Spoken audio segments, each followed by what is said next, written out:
a little one of these. I'm just gonna be here the whole time. And then I get a little room tone. And usually to cue myself, I'll say, noise reduction starting now. Gerald Undone. He's crazy. So Josh, from Make Art Now, came to visit me here in Canada. And it's been 2.5 years since the last time I saw him in person. By the way, he's sitting. He's not standing. I always thought he was standing. That's true, This is. Well, now you're on your... This is how tall Gerald really is in real life. I feel like a hobbit next to you, Gerald. Let me just get out of the shot over here. So it's been like 2.5 years, and the last time that I saw Josh, I went to LA, and we filmed the first episode of Studios Undone, which of course came to sort of a short end, because of things in the world. It's crazy how much time has gone by. Yeah, that's exactly the point. Yeah. So we thought it might be fun to do a little bit of a payback episode, maybe, where this is the first time you've actually been to the studio, first time you've been to my town, first time anything. So it's like we might as well get Josh back in the studio, and this is sort of an unofficial Studios Undone of me. It's payback. And Josh retribution time. You can make fun of my studio a little bit. Oh yeah. But normally we would do a sort of a Storyblocks gag where I would arrive, I think with yours it was like a hot air balloon or something like that, right?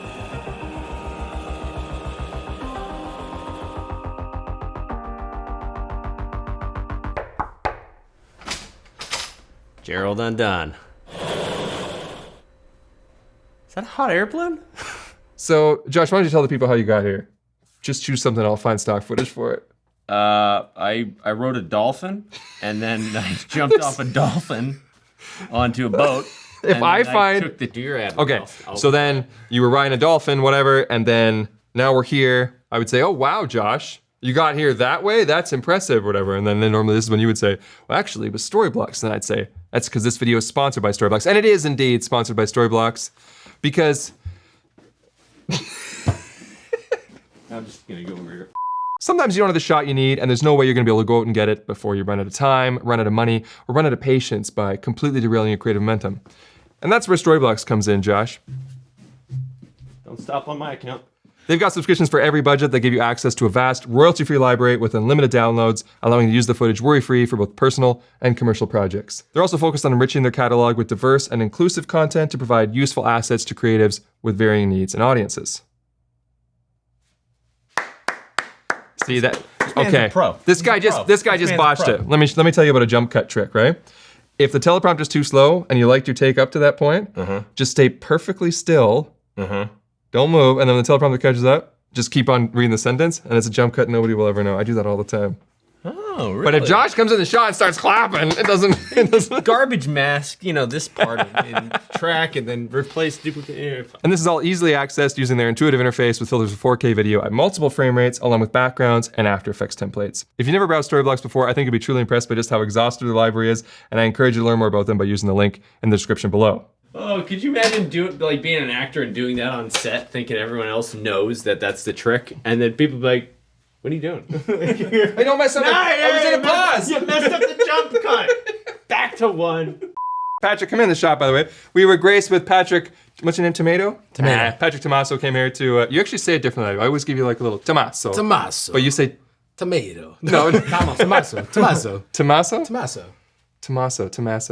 We're literally having a tomato conversation here. Yeah. Anyway, Patrick was nice enough to come and work the ones and twos here.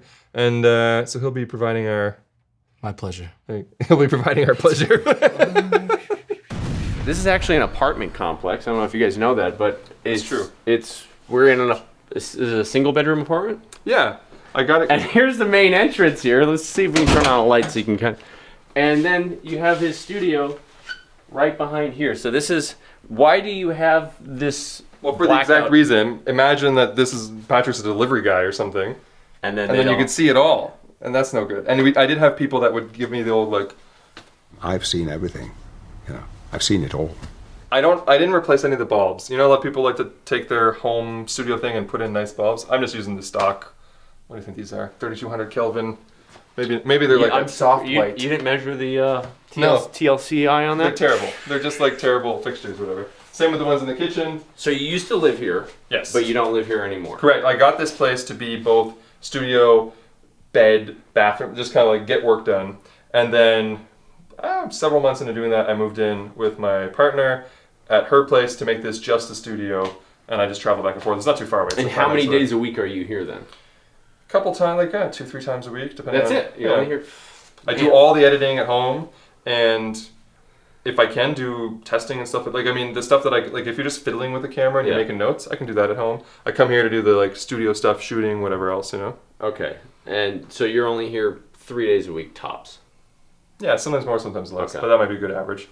So we've got a full kitchen, which I mean is handy to have, but I don't use it very much. Utility room. This is big nothing burger, just like furnace, washer dryer. Never use the washer dryer anymore. But if you had a studio emergency and you needed to wash something, and Josh, a drawer full of magnets.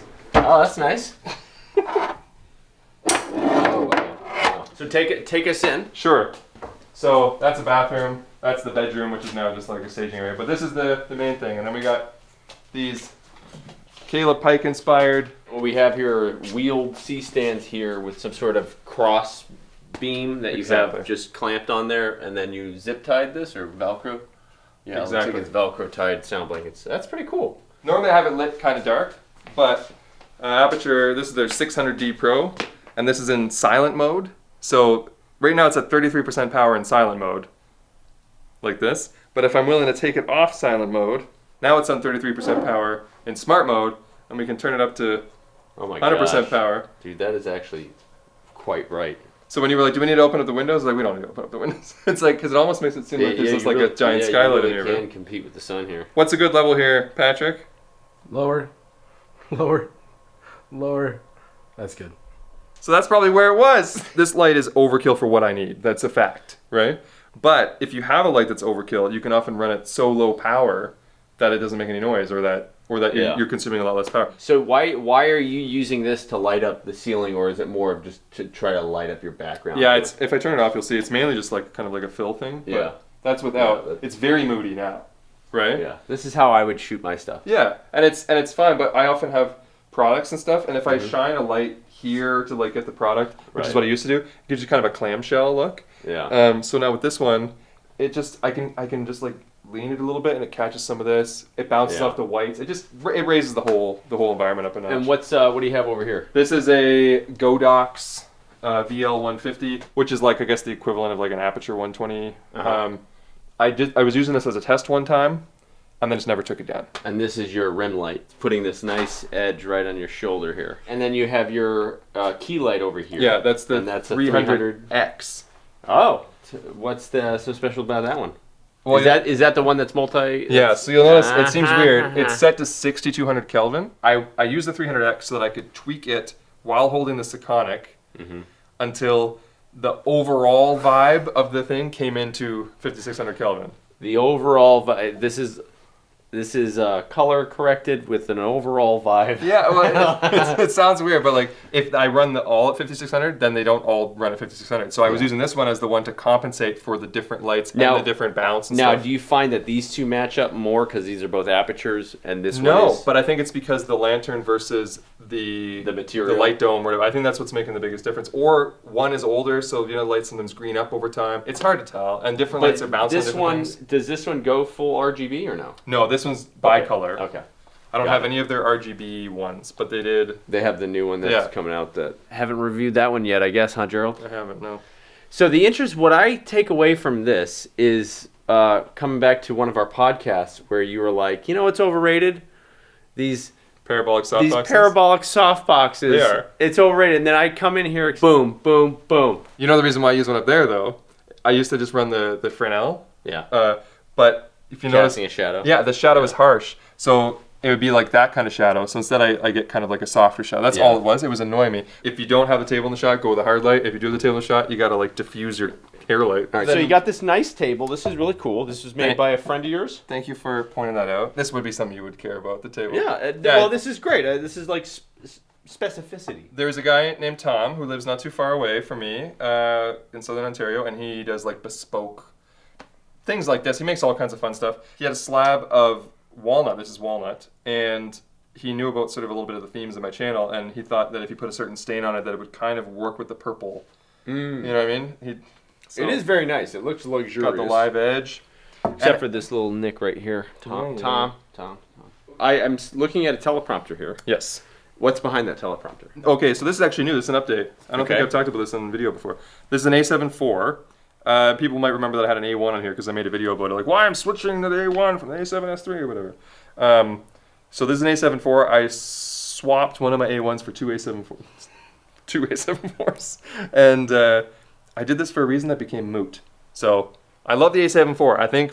I think for this type of shot, if it's a static shot of a YouTuber, it's the best quality you're gonna get for the money. Period. I believe that. But I got this because of the focus breathing compensation. I was always using the 35-1.8, which is a great lens for this purpose because it doesn't focus breathe, autofocus as well. It's small, light, cheap, whatever. Right? It's a great lens. But I have the 35-1.4 G Master that's relatively new, and that's a phenomenal lens. So I thought it'd be sweet if I could shoot on that, but it focus breathes so much that even just doing this will, like me sitting there and then doing this, the frame will change. Yeah. So I was like, but focus breathing compensation solves it all. However, so you're getting a little bit of a crop on that. Yeah, and this 35 is not 35. This is like a 32 mil 35. So if you put on the 35 G Master and use focus breathing compensation, I'm shooting like 40 mil. So I ended up having to back the camera up to here to get the same frame. And then the teleprompter issues started coming in where now the teleprompter is really far away. So I ended up doing all this. And you know how much it pains me to move things, right? So I ended up doing all this. And I'm shooting at 2.2. So I don't even need the faster aperture. So it's like, wait, what am I? So I just put it all back. So I put it all, but I didn't go trade my A7 IVs back for an A1. Because the video quality, the image quality is still just as good as the A1 was. See, that's the thing about the new glass that Sony's coming out with the 35 and the 50-1.2. That breathing, I mean, the optics of it are far superior. The only flaw is the breathing. But and so they had to create that function. I think Sony figured out is that they could get sharper performance and much more big, like. If they didn't care about focus breathing, right. And so all those corrections they used to be making, they're like, oh, we'll just fix it in camera. We have the processing power now. And I'm perfectly okay with that as a concept. But you got to know that going into it. Like if you're going to get this lens, and you should probably get this. How much focal length change are you going to get? Right. And so the 35 with it turned on is especially if you're comparing it to this 35, which seems to shoot wider. It's gonna seem like you're adding like 8 mils on. It's significant. So I still have the A7 IV, but I went back to the old position and the old lens. And I see you have this in Condor Blue Cage. Yes, this is the V1. And then over here we have this is camera number 2. This is the A1. Yeah, because I have 2 A1s. Now why are you using this one and over here? You would think that because I like to take the A1 out and go photo mode with it. This is my walk around camera. So I like unplug these things and slide it out. But the V1, I didn't have a problem with it, but there was a recent Twitter thread where somebody was like, and theirs was like wobbling, and they're like, well, just wait till we get our V2.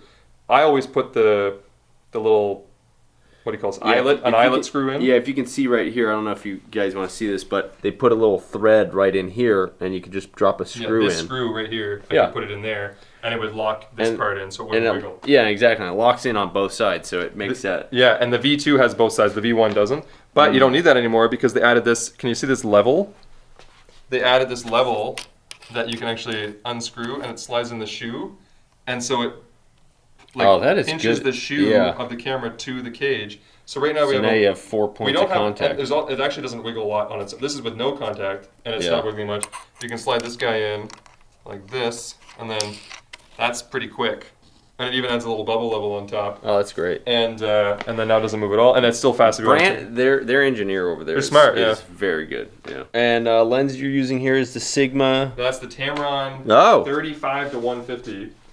Put my money where my mouth is. I said that this lens was ridiculous, like better than I expected. One of the best lenses, maybe one of the best lenses I've tested in a really, really long time. And for this purpose, being able to crash zoom in on a product or something like that. Having that range, 35 to 150, is so awesome because 70 to 200 is what I've normally used here. Right. And I don't really need the 200. It's nice sometimes, but being able to go to 35 is great. And it's f2 to 2.8. So it's a chonker, but you can shoot all the way to 150 at 2.8. Optically stunning and performs well. Autofocus is good. It's just big. Really, the only thing you can complain about is that it's big. I used to have an A to Mini here that I would use for multi-view and for switching, but now I use this Ninja casting, which is basically the same idea. This is what I look at, and this is just the A camera, but I can change it to multi-view, like this one, and then now And obviously we could have the 4. I mainly only use 2 cameras. So we're actually seeing both shots, and you can see I've got a custom LUT basically applied to each of them to compensate for the small differences between an A1 and an A7 IV. And what's the monitor that we're viewing this on? This is just a BenQ like gaming monitor almost, but it does 24p. Some monitors don't accept. They're like a 60 hertz only kind of thing, so I can put 24 in here without having to change it to 30. When you're recording, are you recording internally, or it looks like you're syncing up your audio? We're still rolling actually on that original. I record to the Ninja. I record to the Ninjas on both. So you have, what's the microphone here? That is the Sennheiser MKH50. Okay. Which was another one of those ones of like, it's expensive. So yeah. How much is it? Like $1,200 US, I think. And now, is this the updated version of the MK? What's the real popular one?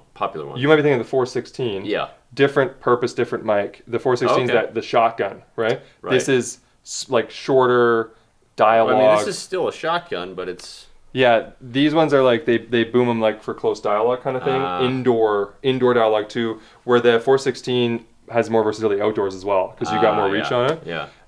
But I would say, again, mic stuff is so subjective.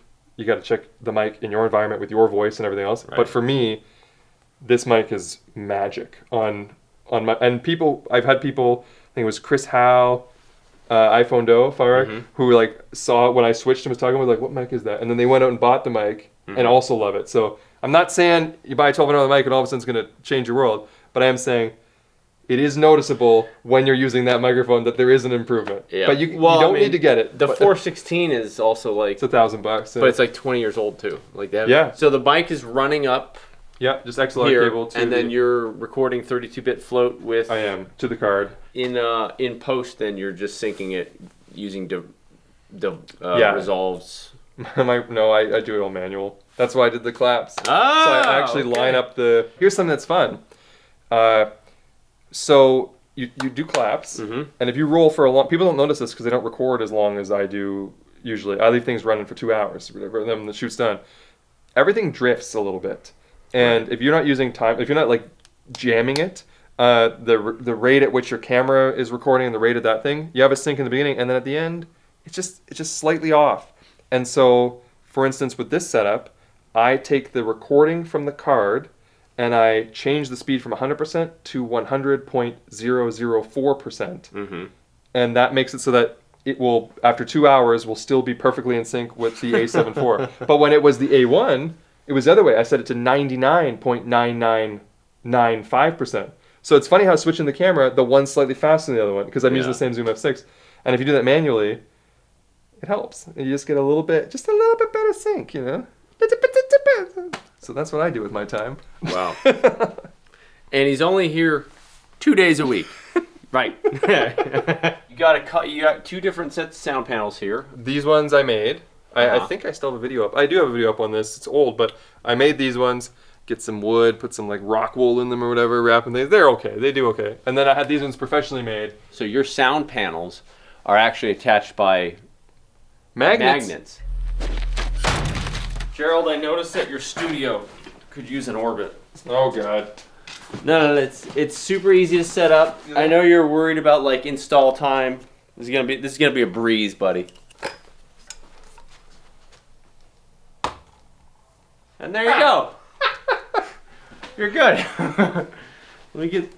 Oh, that's actually not bad. This is just a bottom plate with just a ton of magnets on there, but these are 18 pounds holding each. Magnets! Oh! This is the Zyla 21. Exactly. How much is this? Filmmaker IQ. John Hess. Don't count on number 7. DSC Labs. Their stuff is the best. Audit every one of these chips. Tune them back up. This is how he measures dynamic range. Turn off all the lights. The base ISO, Math Labs, use Imatest. Export like a TIFF file. Expand and shrink the squares until they line up. We've decided that this is an acceptable noise level. And Cine D. Well, this one doesn't. That's what I'm saying. I don't know if this is true. I mean, obviously they didn't write the programs to the 109. There were zebras on that. Imatest is still able to figure it out. You don't mess with the curve. Zyla 21, ladies and gentlemen. Zyla 21. Zyla 21. He had a slab of spit on it. Why am I so spitty today? What is this for anyway? It's a mallet. It's for malleting. Yeah, but for what though? Chicken breast? Autofocus isn't quite as good. Yeah.